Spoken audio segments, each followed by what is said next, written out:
I'm Elaine. And I'm Rachel. And welcome to Legs Out. And Away We Go. This is the podcast where we tell you about Formula One our way. The races, the cars, the drivers. We are obsessed. And here's why you should be too. Hi, Rachel. Hi, Elaine. Well, how are you feeling this week? I'm feeling, not at all freaking out because it's finally race week. God, felt like it would never come. It only took 50,000 weeks. Yeah. AKA 5. Like, we can wait. It's fine. It's not that big a deal, but it is. It is a big deal. It is a big deal. We need cars for our, mental health. We do. There's nothing weird about that. Insurance should cover it. Yeah, absolutely. End of story. End of story. Well, since we're back, if you are looking forward to hearing more about our team principles, we want you to know that we put a little pause on that. We only have a few more to cover, but in spirit of covering the new technical adjustments and the Miami Grand Prix Pre-Prix show, the Pre-Prix, we're going to put that for next week. Pre-Prix. I love a word joke. Pre the Grand Prix. It's a Pre-Prix show. Yeah. I'm sure that was much funnier before I explained it. No. Sometimes Rachel and I have jokes that we say differently to each other and we laugh at the other one. Like, we're just so clever that all of our jokes have double entendres that only the other gets. Yes. We're like a little matching set. Oh. Yeah, that was actually quite cute. Yeah. Are you the shirts or are you the pants? Ooh. Maybe I'm the pants. Okay. Because, I love a batma. You do. And you love to have a nice, beautiful high release. And so you're the I love a good collarbone moment. All right. You be pants, I'll be shirt. Perfect. Actually, I'm a skort. That's what I am. If we're doing a matching set, I'm a skort. Yeah. Oh, good. Did you hear that hip hop in the background? I did not, but lovely. I should have tuned in. I hope the listeners did. Yeah, I hope you get it.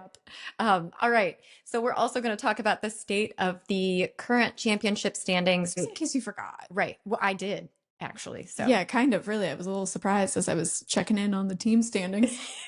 I wrote down Haas is fourth. LOL. Because what? That's shocking. It's lovely. And it's also because they have Ferrari parts. You know what? What? Wait. I'm just, what? hopium. Okay, anyway, let's continue before I lose my mind entirely. Only 2 minutes into the podcast. Let's go. Fair. So this is your little reminder to make sure you subscribe, follow us, comment, rate, review, and again, subscribe. Yes. That's how people find us in this wild west of the world. So thank you for your duty to Legs Out and the Way We Go. We appreciate it. Yes, do your due diligence for the Pre-Prix. You heard her. Yep. That's how we market. Do you want to jump into our newsroom? Yes, please. Turkey is back. Turkey is back. I feel like the word modern classic gets tossed around a lot, partially by F1 marketing and partially by fans who are like, okay, so this one can stick around. We want this one to never leave.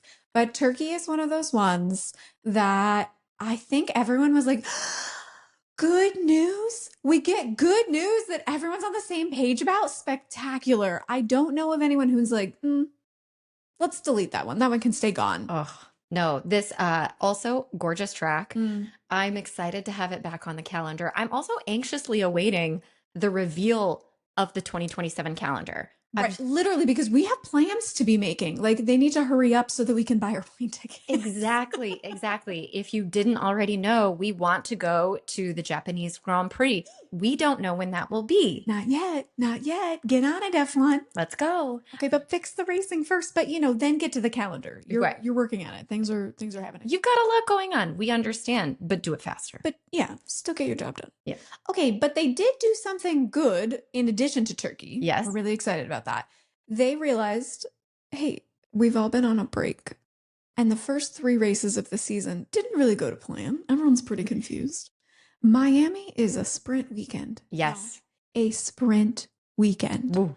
And they looked at the setup of the weekend and they were like, So like 60 minutes of practice, that's probably not going to cut it as we put in all of these changes that we will review later on.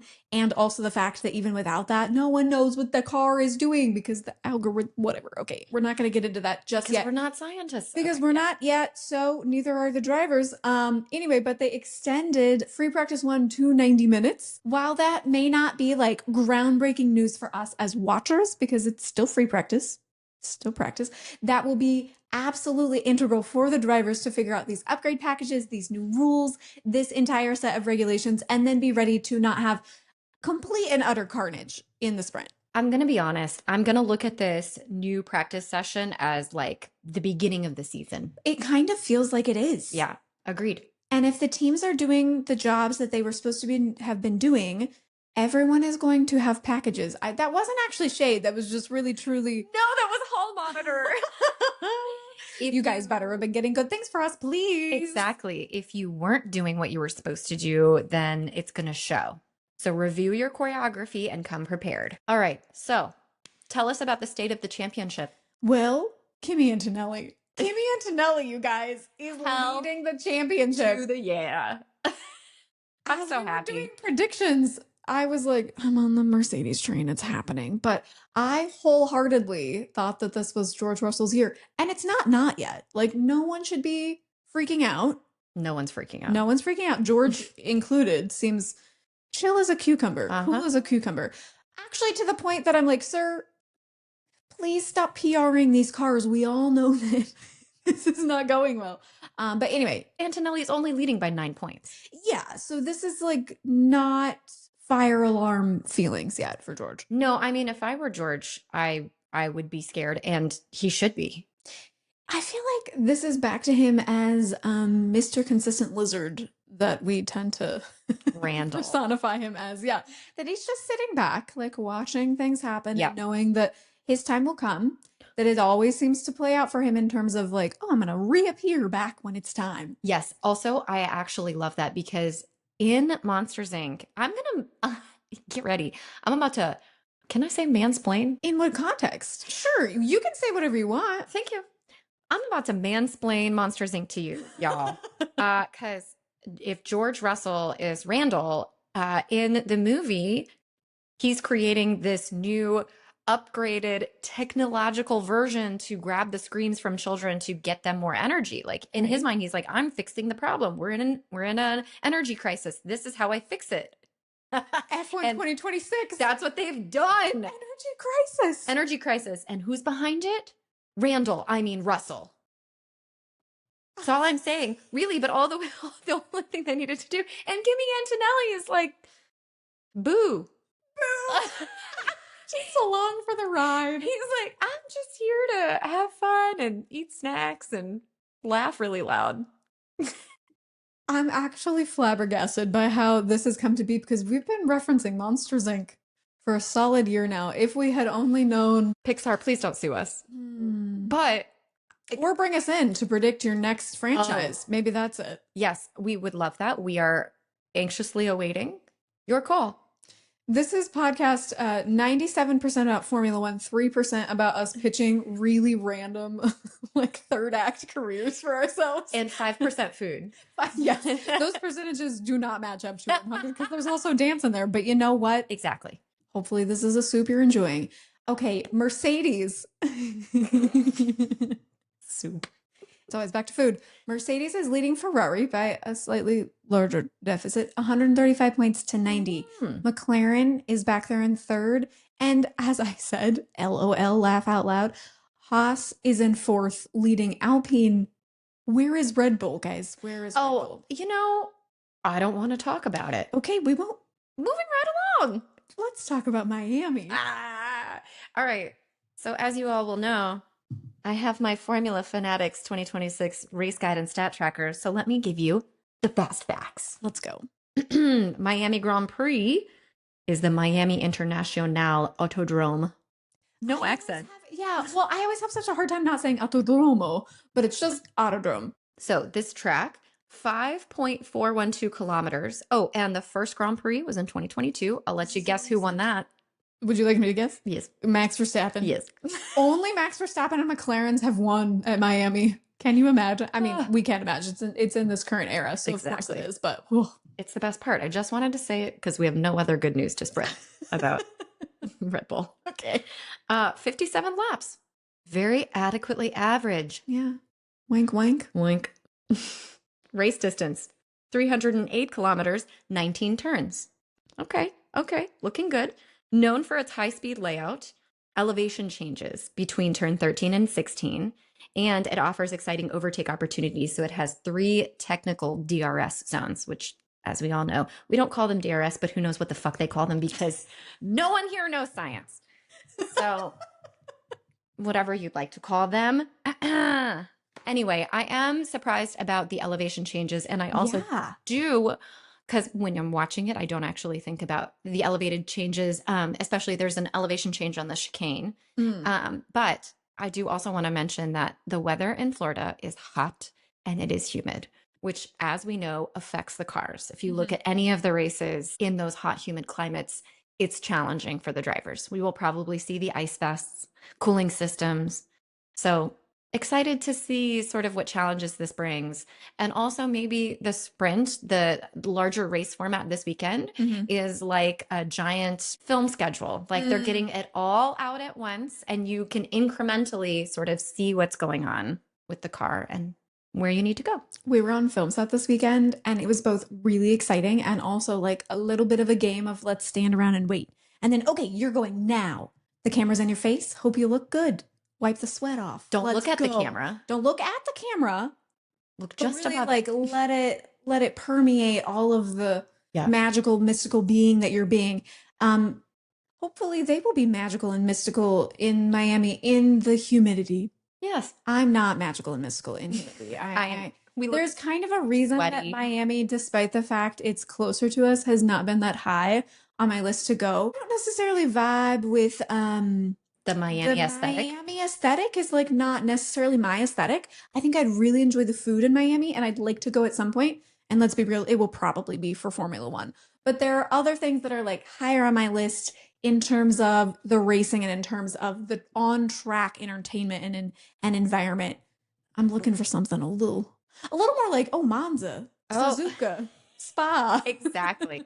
If we're really going to go for it. However, ever Montreal, since, too. oh, that's up there. Canada, we're coming for you, baby. Gophers. Uh-huh. That's all I care about. Ever since talking to Ross, though, he has had a great time at Miami. He has gone before as a track marshal and a chief scrutineer. He has sung its praises. Yeah. And so we are definitely interested in going in that, but only if we're offered, I feel like, hospitality. Something that is really special that does not necessarily have anything to do with the on-track action. It is in a football stadium. Who is it? The Dolphins? Yes, it's near the Miami Dolphins football stadium. So the garages that they use and the like all the area for the FIA, for everyone who's working for this entire race, they get to use the Miami Dolphins football stadium, which is pretty cool. It is. It a little bit feels like it's maybe sleepover vibes for the teams. Yes. Because other times the hospitality like paddock things for the teams are laid out in a line. And so if you're Red Bull and you have friends over at Audi, you may never see each other because you're on complete and opposite sides of the paddock. But at Miami, they're all clustered in together. And so it's like a little social gathering. Like the water hole of Formula One. That's more what it is. Okay. Less sleepover. Yeah. More watering hole of Formula One. Not bad. I got that. there in the end. Rachel, I think you gave us our title. The watering hole of Formula One. The watering hole of Formula One. We can't wait. Something I'm curious to see, and this will be affected by the changes that the FIA brought, is that those used to be DRS zones, those longer straights, that has been kind of a like pressure point for Formula One this year because top speeds are being hit. And then as they either super clip or lift and coast, the drivers are not necessarily maintaining that top speed all the way to the end of the straight. And that can lead to a lot of things, but also them decelerating, which is kind of not exciting. So I really hope that on those longer straights in Miami, we get to see the fixes actually doing some fixing. All right. You're already touching on this. So I know you want to cover it, Rachel. I know you're excited. Well, should we just for Yep. a moment before we dive into Tech Corner? Oh, okay. Legos. We should talk about Legos. What was that, right? What do you want? Legos. Rachel, do you like playing with Legos? I actually do. And that is one of those things that when you were asked the question, like, what daily thing has F1 put into your life that previously hadn't been? I would never have been someone who was like, yeah, I like a Lego. Yeah. And now people give us Lego cars, and I'm like, Yes. thank Thank you for my you. collection. It's been two now that we've gotten people when we have a show and performance, it's traditional to bring like flowers, or you don't have to bring anything. You just bring yourself and you sing our praises, which we love. We also love that. Yes, you can do that anytime. Mhm. But two of our friends have brought us Formula One Lego cars, and they're fun. The squealing that emanated from us in the little like Yeah. reception area afterwards, people were like, are you guys okay? And we're like, we're more than okay. We're excited. I don't hate it. It's one of those activities for you to plug your brain off Mhm. of all of the ticker tape bullshit that runs in the background and just focus on putting one block on another block at a time. Yes, it's very nice. We probably love it less than the Formula One drivers did, though, because I don't think I've seen any grown humans more delighted in my life. Okay, so what she's referring to, if you haven't seen it, last year there was a Lego driver parade at the Miami Grand Prix. We have talked about it, we've posted videos of it, but please go watch them because they are hysterical. How did they get a Formula One car entirely made out of Legos to run? And then they were crashing into each other and just having the best time. The best time. I hope that the Lego team knew that their cars were going to be destroyed. Oh, yeah. Surely you know when you hand them to race car drivers that it doesn't matter if they are in golf carts, if they're in canoes, if they're in Lego cars, probably even a foot race. I don't know. Those people are so competitive. Boys will be boys also. And they really just were like, let's crash into one another. Yep. That's what I would do. I'm not going to lie. That's what I would do too. I can't even say boys will be boys because if you gave me a Lego car and I had to race against Rachel, you want to bet the first thing I would do is try to take off your front wing. Listen, and I'm very competitive. I don't know if people like expect that from me because I'm usually a little chiller, a little more go with the flow. If you don't know Rachel, you don't see the undercurrent, but there is a constant undercurrent of like, I will beat you. You don't know it, but I will beat you. I'm compiling information so that at any point I could be the winner. Yeah, that is so accurate. And I love it. I really hope we get more Lego cars. Okay, a little bit of joy. Actually, I'm acting as if technical things don't also bring me joy, but I know that this has been a point of consternation. People are not necessarily enjoying the season, and to each their own. Rachel, you're being really polite about all of these new regulation updates and just the regulations in general and how frustrated people are with the season.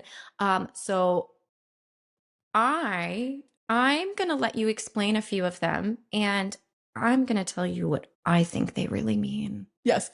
Let's first hear from the FIA single-seater director, Nicholas Tabassis, who has a really fun name. Let me say that. He goes on to say, I think it's important to know that no one believed that the patient, our sport, was in intensive care. I mean, there were clearly issues to be drawn, but we were not in intensive care. Maybe the patient needs to exercise a bit more, eat a couple of apples a day, take some vitamins, and that's what we've been acting on. It's an evolution. It's not a revolution. If you need this level of PR, something has gone wrong. What the actual fuck came out of that guy's mouth? Like, not a clue. I mean, I love an apple and everyone should be eating some apples, but like if that is your spin on what's going on, you need to have some awareness and know that your product is in fact in the ICU and maybe more than apples are needed. I love a good metaphor. I really do. I love a good bit of shade. I love a good bit of like off-color commenting. You referring to your sport as like a patient, like a sick person with the flu. Yeah. Not a good look. It's not a good Not a look. good look. Okay, well, fire whoever put that statement in your mouth. Pick a new PR person. It is an interesting time to be an F1 fan. It's an even more interesting time to be F1 podcasters, but here we are. So we're going to do our best to identify the problem that is happening, the illness, as they say, and the prognosis and solution, ideally for Formula One. And then I'm going to tell it as if I were speaking to a 5-year-old. Yeah, which I need. So let's do this. Okay, so first of all, the problem that I think all of our eyes were most eagle-eyed on coming out of Japan, because our sweet baby Bearman was in a massive crash because of the closing speeds. Okay, so solution to that cluster F, we're really glad that he's actually okay, is that they have capped the amount of power available during boost mode. The maximum power available will be capped at 150 kilowatts, if you're interested in the numbers, above current power levels. So remember, you're able to deploy a little extra battery power when you hit the boost button. That's what we're talking about here, not like normal running. This is ideally making sure that no one like speeds up and around a blind corner, which you kind of a little bit get in Miami sometimes. And we're also close to some concrete walls. So this is a good time to make sure that those kind of high-speed crashes are less likely to happen. Yeah. The way that this is worded on the website is very confusing to me. Yeah. Because it looks like they say they're capping it, but they admit they're giving you, like, you still have an extra 150 kilowatts above the current power levels, which means you're adding power levels. So I'm not really... Basically, they're just not deleting boost mode, right? But they're just trying to make boost mode a little less powerful. Okay, so here's what I take away with that. Just like in go-karts for children, the grown-ups have a set limit of how fast you can go because they know what's best for you, and you can't be trusted. I wish it was as simple as the drivers couldn't be trusted, because that would be fun. Because we like know that they're like a tiny bit, you have to be a little crazy. A little crazy. Oh, yeah. To put your life on the line for this. Like, it requires a little bit of, I don't care about my safety. That in adrenaline. Like a fun way. Yeah. You know, safety third. But this is we're capping the cars, not the drivers. Yeah. Right? Yeah. And that's where we find my fundamental issue with this regulation set. But we carry on. When we carry on. All right. So tell me about the another problem. Okay, the another problem, as we officially call it. The starts are a freaking Wild West. As you know, me and Ferrari have big feelings. Yes. Big feelings on the starts. Because as just a small recap, I'm going to keep tooting this horn. Yeah. Fred Vasseur said, hey guys, this is going to be a problem. And he was told, don't worry about it. You would love this. So they went in a direction which was fixing and dealing with the problem, thinking that there were not going to be fixes enforced upon them. Yes. Make no mistake, if Rachel ever gets a chance to point out how Ferrari was right, she will take it multiple times. So. That's true. And I do not apologize for that. Maybe I should. But I won't. We'll put it on a t-shirt for you. You can wear it around. Ferrari was correct. Ferrari was circa 2026 and beyond. And beyond. Yeah. And beyond. That little asterisk. I don't know in what year he brought this up, because this was pre-Cars on Track. Oh, pre-Prix. Pre-Prix. This was indeed pre-Prix. And someone should have listened to him, but instead they did not. So he fixed it. And now Ferrari is potentially going to lose even more of their advantage. Now, I will say before I address the solution, this is one that is not as clear-cut in terms of what the actual enforcement will be, because they're kind of playing with some things to see what will work. But it is voiced as additional safety protocols that will be introduced for race starts to act as warnings to other drivers that the rivals in front of them may be slow to go away. I remember this was Liam Lawson, I think, in Australia, was really slow off the line, and Franco Colapinto had his maybe moment of the season as he Spider-Man reflex went around him instead of into the back of him. And that is not only fun to see, but it's actually not really fun when you start to think about it, because if you take that to its logical extent, that could be a massive crash. Yes, right before we even have any racing. Exactly, exactly. And so they are trialing basically a low power start detection system that after the driver has dropped the clutch, once those lights go out, that system will detect whether there has been quote unquote abnormally low acceleration. Mm-hmm. And if that is the case, aka Liam Lawson in this example, then the system will automatically trigger like a little bit of extra deployment from the MGUK, which is the motor generating unit kinetic. That's a part of the engine, a part of the power unit. Right. Okay. This has been specifically said. This is not to help our low performers. This is to be a safety thing. And I'm like, but just fix it. But alas, I am not a Formula One team engineer, and therefore I cannot be in charge of fixing it. And so for safety purposes, there has been some discussion about that we gotta have some external forces. There have also been lights. They've added a series of blinking lights, to which I say, don't worry, we added blinkies. So you can see the blinkies when you have milliseconds to react. Exactly. That's the thing is I'm like, so if you have that millisecond to react, is a light really going to do that much for you? Sure, Rachel. But safety. Okay, here's my most important thought of that, which is, don't worry. If you can't start and go fast, a 3-year-old with a walkie-talkie remote control will do it for you. No advantage here, we promise. The paternalism is feeling strong. Don't worry, it's great. Everything's great. We just beep, beep, beep. Right from the pit wall. It's fine. What a time to be alive. I'm hoping that this doesn't undermine what has kind of been the star of the show in 2026, which is starts. They've been really exciting. Yeah. Okay, we'll move right along to our next problem, which is my biggest issue. Yes. This is, all right, no holds barred, my biggest issue is that drivers are not actually running flat out in qualifying. Yes. They're not on the limit. The like absolute towing the line, dancing on the edge show that qualifying should be is being 1000% undermined. Yeah. Because they're finding that, we love to say slow is fast when we're trying to like speed up the tempo of something and it can feel really chaotic. And it's like, okay, if you remember to approach this as if it was slow, it will be faster.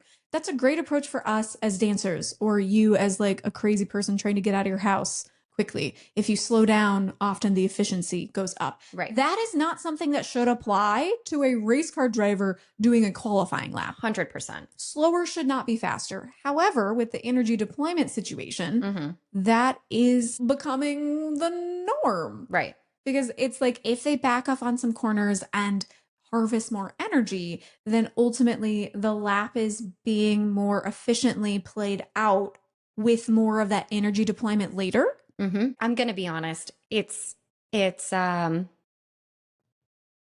fun to watch. No, it's not the racing that we know and love. And I understand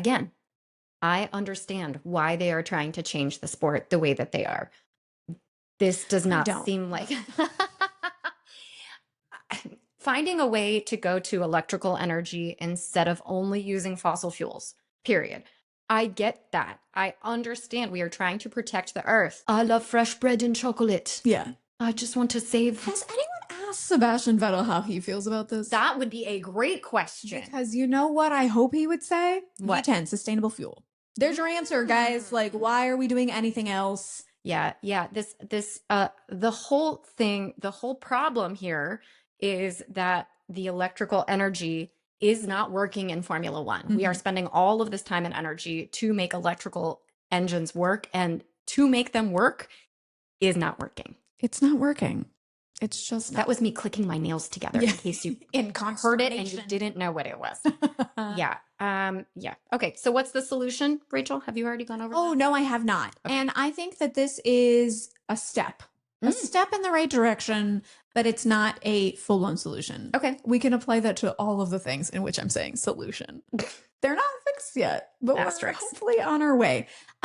This is something that they did in Japan, where they lowered the megajoule rate in each qualifying lap. So the recharge limit in qualifying will be reduced from 8 megajoules to 7 megajoules per lap. And this is ideally trying to take away the need for like those really weird, unusual energy harvesting tactics that they were doing, which was making for this like kind of anticlimactic, like in the middle of 130R. And then they're like, let's cut away because they actually went a lot slower than we thought they would.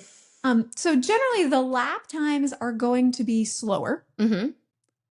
But the cars will be more on the limit. And I'm going to say something that I actually don't think is a hot take. I would prefer that to see them working harder. Okay. The like top speed, the speed trap has never mattered for me. I think that we have to remain faster than Formula 2. Yeah. Which is the baseline. And we may get to the point where that may actually be a concern. But I don't actually really care about if they're the fastest cars in the world. I do. Okay. I do. That feeling that you have seeing the cars racing up to that corner and the latest they can brake possible, knowing that they are approaching speeds of 200 miles per hour.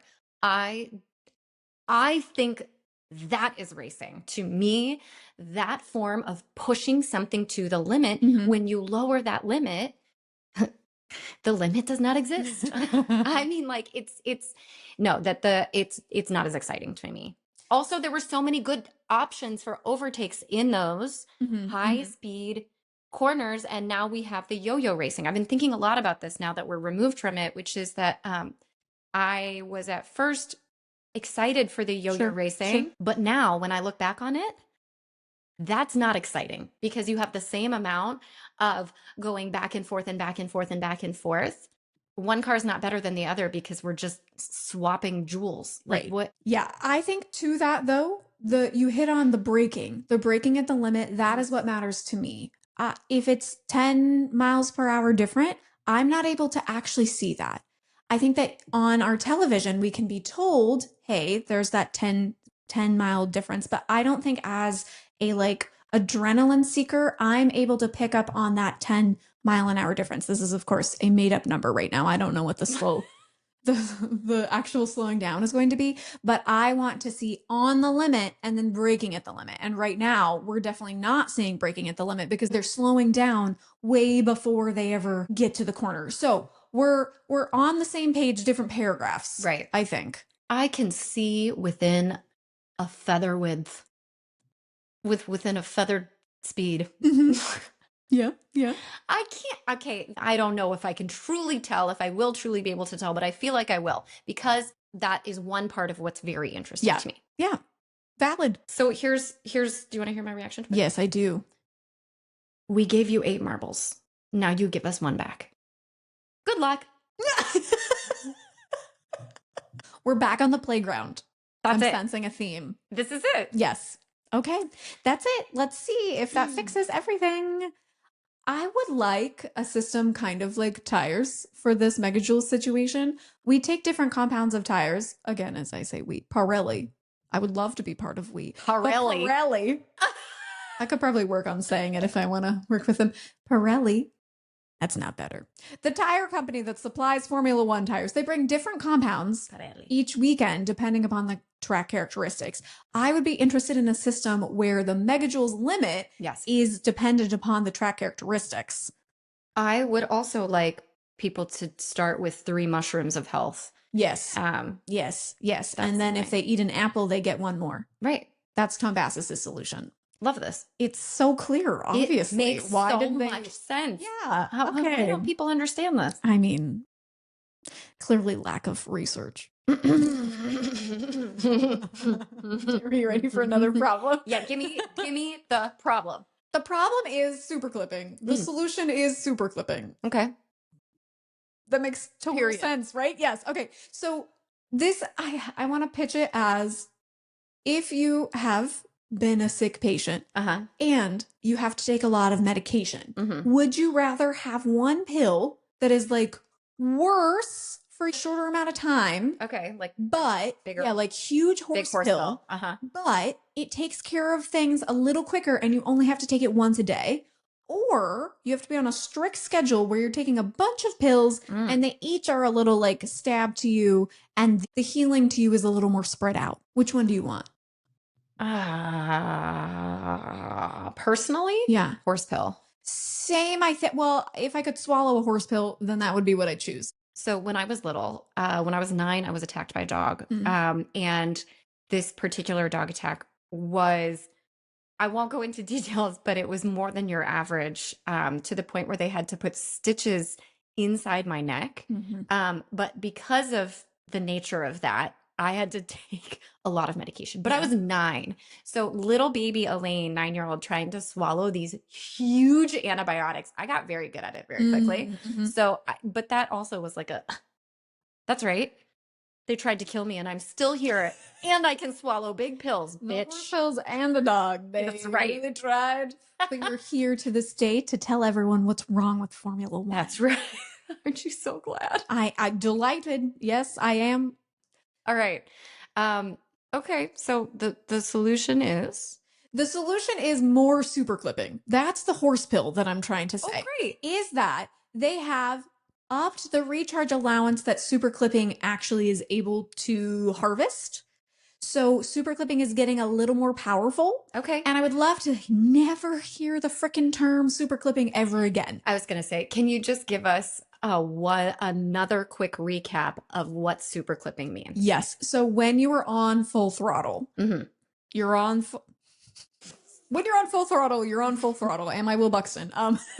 We love him. So we've established you're on full throttle. Okay. The engine clicks into a mode that it is now harvesting. And so your foot is still flat to the floor, but the output of speed is lessening because the energy harvesting is ticking up. So you're like a little bit, the car, not you. Right. The driver's doing the same thing, but the engine and the car are modulating the modes that it's in. Yep. So hate it. But because it's a fact of life right now, they're trying to like efficientize. That's not a word. Totally is. They're trying to make it more powerful so that we do less lift and coast. Which if I have to pick between super clipping and lift and coast, I guess I'm going to pick super clipping. It's not really a choice I want to make, but we will get less straight up take your foot off the throttle and just coast. Like what we were talking about earlier with the previous problem of lessening speed, harvesting energy. Right. Yeah. And super clipping gets lights. The little blinkies on the car. Good, more blinkies. And so if you are a car that is coming up very quickly behind a rival, is going to ideally give you a better chance at reacting to the person in front of you. Yes. Yes. My reaction to this. Yeah. Go-karting. Go-karting. It's the adults have decided how the car is going to behave. You, as the driver, you keep doing you, but don't worry. We've preset everything. You don't have to worry about it. Which ticks me off. I don't like it. Yeah, because Give it's the bullshit. drivers more power again. Exactly. It's bullshit. And supposedly these were created with heavy influence from the drivers, is what they said. So I have never been more rage baited in my life than by Stefano Domenicali going on the race. Did you listen to this episode? I saw it. I haven't listened to it yet. I honestly would say don't. Prepping myself. I would say don't because it will just infuriate you. Oh, good. The amount of times he says, there's no problem. Oh. There are no problems. And hear me, I have been in PR. Do you know what turns me off the most is when you just continue to say there is no problem. Yes. You can still back your product and not blindly put faith in it. Yeah, and it turns people off too immediately. If this goes for all major brands, if you look back, if this brand has a crisis, what's the first thing you do? Do you deny it? Do you confront it but not do anything about it? Or do you own up to it, acknowledge what the problem is, and then give a solution as far as how you're going to react to the problem?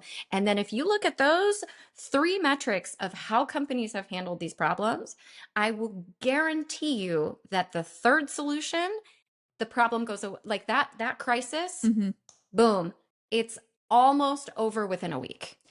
Yeah, there is just a like reticence to acknowledge the truth. Yeah. Yeah.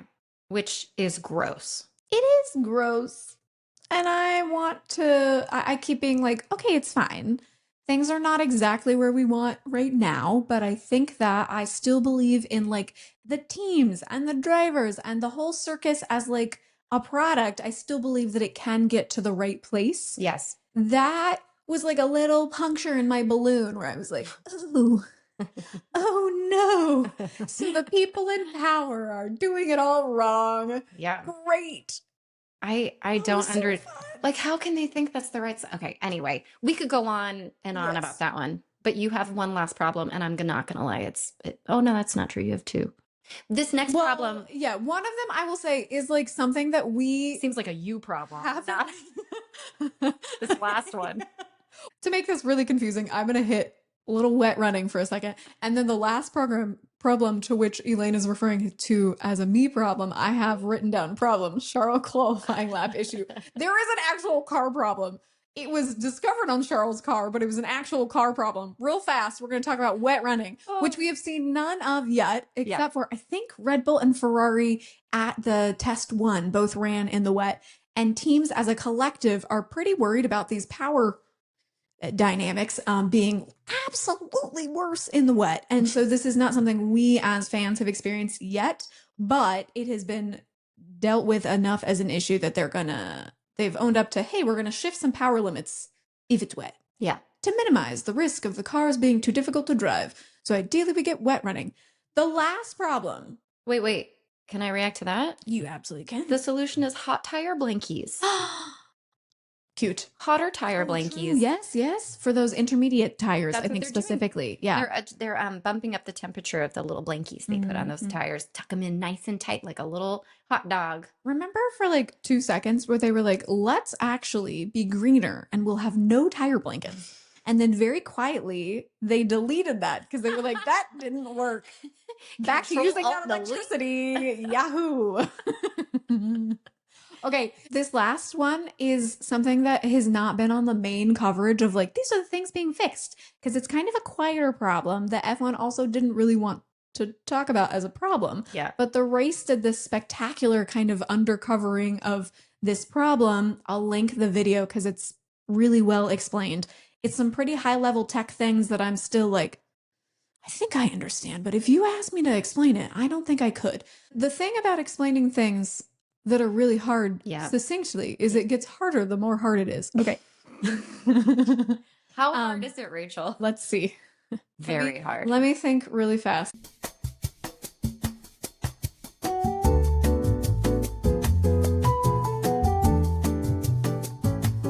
Why are we here? How did we get here where this is why? Well, this is my thing, is that I enjoy this, but it has gotten to the point where you as a viewer, you being the universal you, not you Elaine, but also you Elaine, kind of do actually need to understand this to understand what's going on, and that is my qualm.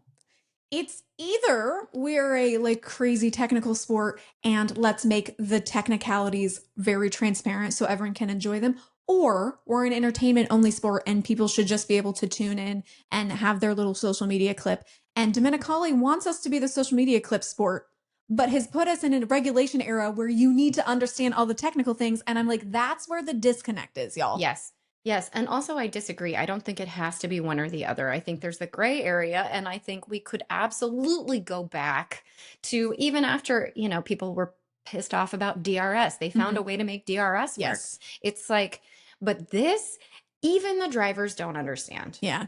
This has become less about racing and more about how to make a hybrid race car. It's just so fucking confusing. It's very frustrating. It's not like we're the only ones and you, the listener, are confused. People who report on this sport for years are fucking confused. Yeah. So don't feel bad if you are also in our bucket. Yeah, well, and in some ways, that's the fun part, is learning a new regulation set. But this one is just so dependent upon the car algorithm and modes, and less on the driver figuring out how to wring the last little tenth out of it. You mean race? For the racer to figure out how to race. There you go, exactly. So this is what I'm talking about with Charles. Everyone understands he's a king at qualifying. Like, even other people who are... No. Elaine, I respect you. I have nothing to say. I agree, Rachel. I just shouted at my friend, but it's fine. I baited you. I baited you. It's fine. Give it to me. It's fine. It's fine.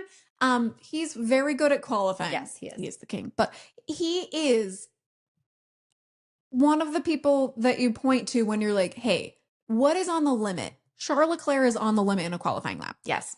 There was a problem discovered that Charles had to pull out a little bit of a corner. He went a little bit less on the throttle, and then all of a sudden had no power on the next straight. Ooh. And so the race that I was referencing, that great video, they were like, so what the heck happened there? And basically we drift into this world of like power limited pending, 98%. Yeah. It's all about the battery management. And I'm not going to explain what actually happened because I shouldn't need to. Right. But the point is, he is no longer able to take a corner at breakneck on the limit speed because it is faster to be kind to your battery and then let the battery do more on your straights later. And so they have very quietly done a little tiny little fix at removing a quirk, as McLaren team boss Andrea Stella called it, peculiar, so that this happens a little bit less. Okay, here's my take on that. Mm-hmm. This is literally the antithesis of racing. Exactly. Quite verbatim, racing is you are trying to go the fastest to cross the line first. Right. But if the way to get there, this is now the turtle and the hare. Slow and steady wins the race. Yeah. That's what this, I figured it out. There you go. We're reading Proverbs. Yes. And so now I'm just going to say it directly from the article on the race. Now, rather than the requirement being for drivers to have to be above the 98% throttle for a full second, the algorithm will appreciate things differently. Do you know how much I hate saying the algorithm in this context? It'll appreciate it. Drivers will be put in the power limited mode automatically 1 second after they activate the power limited pending phase at 98%, irrespective of them backing off after that moment. This should help avoid unexpected changes in energy deployment from restarting the power limit pending phases, and will also mean drivers will not be deterred from pushing hard on corner exit for fear of needing to make any small corrections. Are you wincing because I started shouting in the mic? No, just at the general state of things. I'm wincing at the fact that these are like addendums to the United States Constitution, which just go on and on and on and on and on and on and on and on and on and on and on. So are we excited for Miami? I am still excited. I'm still excited. Yeah. Can we spin the wheel now? We can spin the wheel. I will say, after that like dirge of like, I hate everything. Yeah. I'm still freaking pumped to see cars on track. Yeah. And there is hope. Hopium. I don't know if I have hopium, but I'm going to just, here's a fun fact, Rachel. Yeah. The Derby is on May 2nd. Yes. That's the Kentucky Derby, for those of you who don't know. I am from Kentucky. It is the most exciting 2 minutes in sports, and we throw a party every year when we're not performing. It's 2 minutes long? Yes. The Kentucky, it's the most exciting 2 minutes in sports. That's their tagline. It lasts 2 minutes. People have millions, hundreds of millions of dollars on the line. It is insane. Fascinating. So if I was Elaine, I'd have a sex joke, but I am not Elaine. So dang!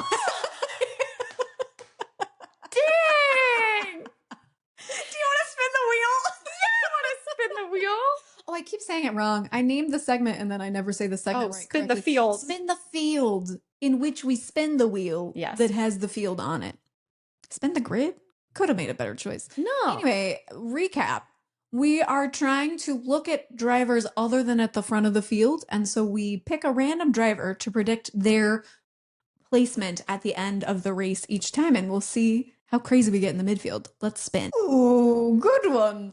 Alexander Albon of the Williams racing team. Where do you think he's going to finish? Alexander the third. 18th. 18th? Where is the faith? Where is the hope? Okay, but the break was long, but I don't think it was that long to completely redesign the Williams car. I'm not going to lie. I think they are so far on the back foot, and it makes me so disappointed. But Hopium, Rachel. Hopium abounds. I think he's going to do better than that. Okay. And I think that he is going to be in the stellar position of 14th place. Oh, damn. I think he is doing some incredible driving in a bad car right now, but Yeah. I hope that it is points and that we're both wrong. I don't want to make the lipstick pig joke again, but Ew. Okay, it's a sprint, y'all. We're just jumping right in. Who's gonna win the sprint in Miami? Franco Colapinto. Everyone has crashed. Everyone's MGUK needed a little extra help to push that car forward at the start. Everyone crashed, and Franco Colapinto swerves, gets 35 different track limit penalties. But if he's the only one in the race, then he could still win.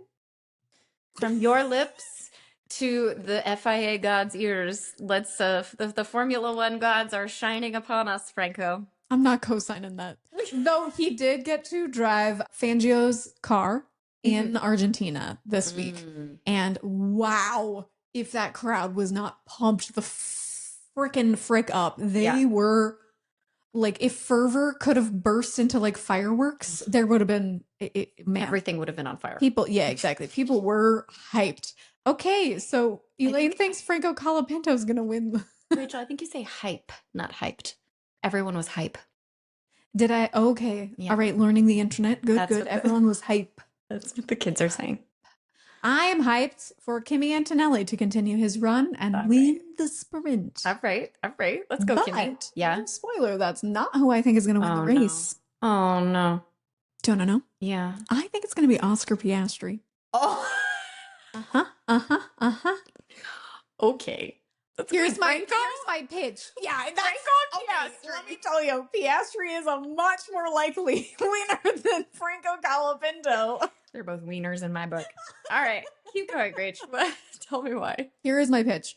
I have a lot of faith in the McLaren development team. They had 5 weeks to take what we think is probably the best power unit on the grid, though weirdly, Red Bull is being pointed to as actually maybe the best power unit. They did not qualify for the Aguo engine things. We'll get into that in another time.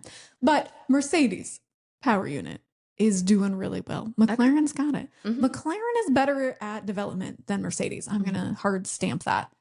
So those are bold claims, Rachel. They are not necessarily ones I like full send because I still think it's going to be Mercedes at the front. But I think it could be really exciting and possible for Oscar Piastri to win this race. I'm surprised that you don't have Ferrari anywhere near. Well, while I love them, I don't have that much faith in their development. I just don't. I think they have brought some really interesting innovations this year, but I can't look at their track record and say they are going to have been the people to best exemplify what needs to be done in this time. And McLaren does have that track record in this era. All right. Well, if you're going to go there, then I'm going to say Hajar. Oh, you're just coming out of left field. You're like, you know what? The humidity really will hype up Isaac Hajar. Yes, because the weather in Miami is so similar to in France, where he's from. I am just so sick of predicting the same 3 people that I'm craving. Like, I don't want to eat hamburgers anymore. I would love something else. Primavera. The fresh fish. Isaac Hajar, that's you. You're the fresh fish. Wonderful. Please. What an interesting Miami we have poised. I'm so excited. I'm so scared. I'm just generally apprehensive in a good way. I am hype. Yeah, Rachel. Yeah. You be hype. All right. Yeah. Wow, we had a lot to say on that. Those rules are fascinating and stupid, and I can't wait to see what car we see on track this time. Holy cow. Maybe it'll made of Play-Doh. I don't, who fucking knows? Oh. They could do it. A pottery car, and then you run into the front wing and it just shatters. That would Oh, be so that'd be really satisfying. bad. Oh. It'd be really funny for like 100 yards, Yeah. but you couldn't get around a whole circuit like Well, that. no, that's like the Lego. That would be a shtick. Yeah, yeah. Well, but they made well, other than Williams, who took that little detour, do you remember that? They just Vaguely. left the track because they were so intent on winning Yeah. that they took a shortcut through the middle of the circuit. Oh, yeah. So I do feel bad for the Williams fans who are on the back half of the Miami, That's right. grandstands, because this is ostensibly for the fans, Yeah. for the drivers to go by and wave and everyone cheer for them. But the F1 drivers were like, "You put us in cars. I don't We blame will them be racing." one bit. Not even a tiny bit. No, even if I had been the person who'd been like, "I'm so excited to see Carlos Sainz drive by," I would have been like, "You go off." I don't say that. You go. You win. Good job. I think it's pop off. Pop off. You go. King. Help me. It's time to go. This is With the that, episode. it's been legs out and away we go. She said goodbye. All right, Don't fine. let me say any more ridiculous internet terms. No more. My favorite. All right, Rachel. Well, I'm so glad that we're back here again. Yes. Finally, we have this pre-pre. We did it. Check, check. We'll be back next week to recap the Miami Grand Prix and Sprint Weekend. We can't wait. Yes, we really can't. All right, so stay tuned. With that, it's legs out and away we go. We'll see you next time.